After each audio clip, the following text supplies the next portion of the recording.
नमस्कार। आज मंत्रिपरिषद में 22 एजेंडा पर निर्णय हुआ है। सबसे महत्वपूर्ण जो एजेंडा है वो हमारे राज्य सरकार में महिला सरकारी सेवकों के संबंध में है।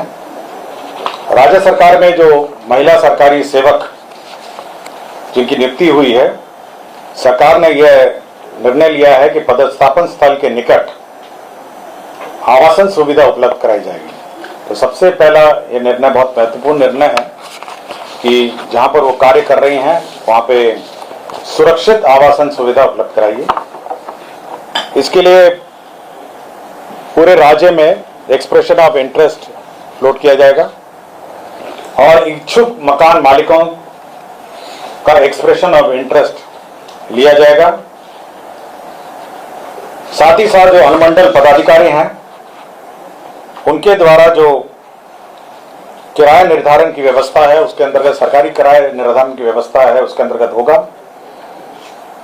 प्राप्त आवेदन जितने एक्सप्रेशन ऑफ इंटरेस्ट है उसके लिए भवनों का चयन किया जाएगा। इसके लिए एक कमेटी बनाई है जिसमें जिला पदाधिकारी, जिला पुलिस अधीक्षक, स्थानीय निकाय के प्रतिनिधि, भवन निर्माण विभाग के कार्यपालक अभियंता और सदस्य सचिव अनुमंडल पदाधिकारी होंगे।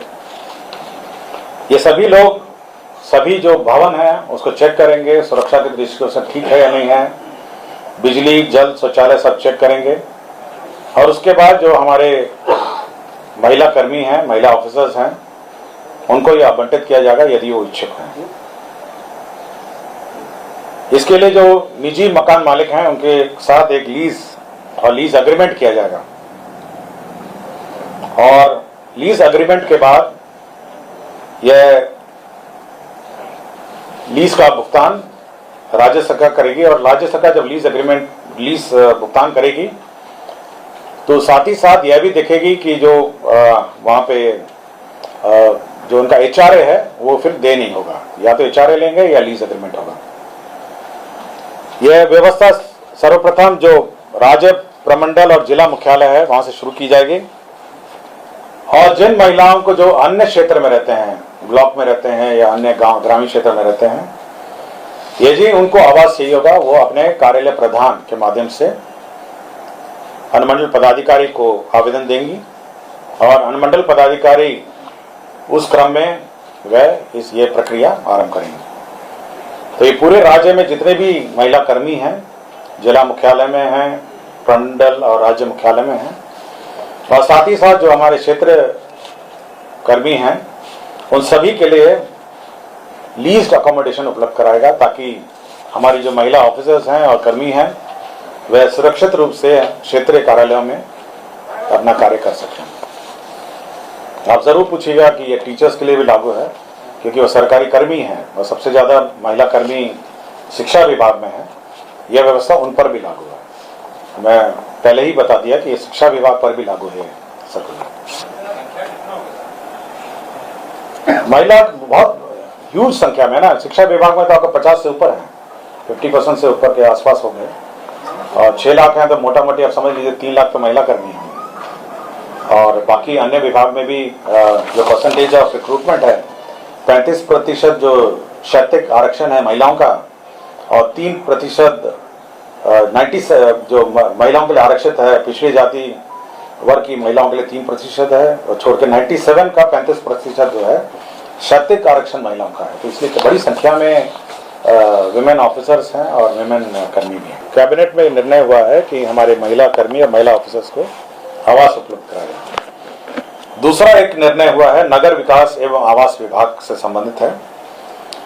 बिहार नगर पालिका क्षेत्र विज्ञापन नियमावली 2023 में प्रस्तावित संशोधन के साथ बिहार नगर पालिका क्षेत्र विज्ञापन संशोधन नियमावली 2025 पर स्वीकृति के संबंध में, तो इस संबंध में जो निर्णय हुए हैं उसमें जो विज्ञापन है, नगर क्षेत्र में विज्ञापन है, उसके बारे में नए गाइडलाइंस इशू हुए हैं जिसमें किस प्रकार के विज्ञापन लगेंगे, क्या उसके रेट्स होंगे, यदि रेट का भुगतान नहीं होगा तो उसको हटाया जा सकेगा। तो ये सारे प्रावधान किए गए हैं।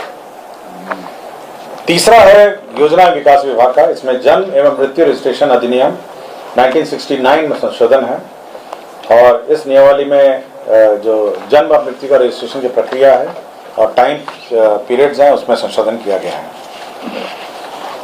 चौथा कृषि विभाग का है। कृषि विपणन निदेशालय बिहार पटना के अंतर्गत विभिन्न कोटि के 14 पदों का सृजन है।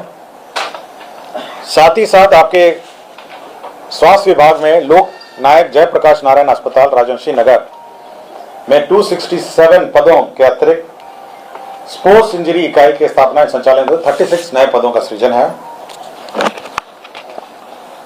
मंत्रिपरिषद सचिवालय विभाग में 4 नए पदों का जो नए पद क्रिएट थे, वरीय विमान चालक हैं, कंसल्टेंट है, सिविल इंजीनियर हैं, इन सभी के जो मानदेय है उसका निर्धारण है। समाज कल्याण विभाग के नियंत्रणाधीन आईसीडीएस के जो लिपिकीय संवर्ग है संशोधन नियमावली स्वीकृत किया गया। पशुपालन एवं मत्स्य संसाधन विभाग के अंतर्गत बिहार गव्य संवर्ग भर्ती संशोधन नियमावली 2025 की स्वीकृति दी गई।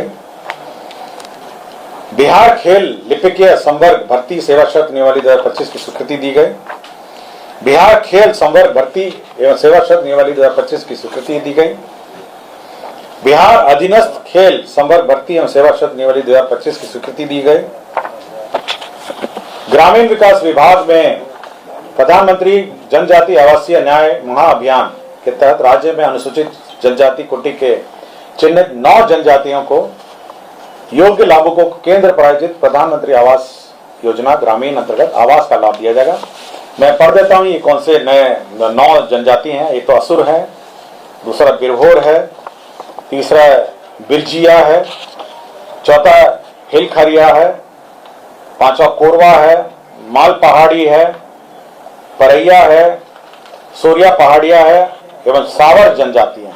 तो ये सभी जनजाति जो हैं यह 9 जनजातियां हैं जिनको प्रधानमंत्री आवास योजना विशेष योजना के अंतर्गत दिया जाएगा। श्रम संसाधन विभाग का एक प्रस्ताव था 7 निश्चय पार्ट 2 के तहत हर जिले में मेगा स्किल सेंटर स्कीम अंतर्गत प्रथम चरण में 9 प्रमंडलीय जिलों में 2025-26 से अगले 5 वर्षों के लिए योजना कार्यान्वयन हेतु 280 करोड़ 27 लाख का मेगा स्किल सेंटर का निर्माण किया जाएगा। यह साथ में हर जिले में मेगा स्किल सेंटर स्कीम के अंतर्गत 280 करोड़ के अंतर्गत मेगा स्किल सेंटर का निर्माण किया जाएगा। पद सृजन में सबसे बड़ा एक पद का सृजन किया जा रहा है। इसमें पंचायत स्तर पर ग्राम पंचायत कार्यालय में निम्न वर्गीय लिपिक के 8093 पदों के सृजन की स्वीकृति दी गई है। जल संसाधन विभाग के अंतर्गत जल संसाधन केंद्र प्रायोजित स्कीम में बाढ़ प्रबंधन कार्यक्रम के तहत 100 करोड़ से कम लागत की योजनाओं को राज्य मध्य योजना से कराने का निर्णय लिया है। 7 डॉक्टर हैं जिनको या तो सेवाच्युत किया गया है या डिसमिस किया गया। मैं सबका एक साथ पढ़ देता हूं। डॉक्टर आशीष कुमार है, सामान्य चिकित्सा पदाधिकारी सदर अस्पताल खगड़िया, ये सेवाच्युत किए गए हैं। डॉक्टर मोहम्मद फिरदौस आलम है, सामान्य चिकित्सा पदाधिकारी अतिरिक्त स्वास्थ्य केंद्र महेश कुंड गोगरी खगड़िया हैं, यह बर्खास्त किए गए हैं। डॉक्टर जागृति सोनम सामान्य चिकित्सा पदाधिकारी खगड़िया हैं, ये सरकारी सेवा से बर्खास्त किए गए हैं।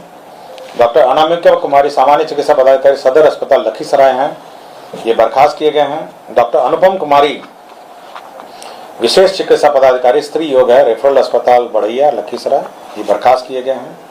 डॉक्टर अनुपम कुमार चिकित्सा पदाधिकारी दंत सामुदायिक स्वास्थ्य केंद्र बरौनी बेगूसराय, ये सरकारी सेवा से बर्खास्त किए गए हैं। डॉक्टर अभिनव कुमार सामान्य चिकित्सा पदाधिकारी अतिरिक्त प्राथमिक स्वास्थ्य केंद्र नवा हलसी लखीसराय, ये सरकारी सेवा से बर्खास्त किए गए हैं। तो कुल 22 एजेंडों पर आज निर्णय हुआ है, 22 एजेंडों पर आज निर्णय हुआ है। धन्यवाद।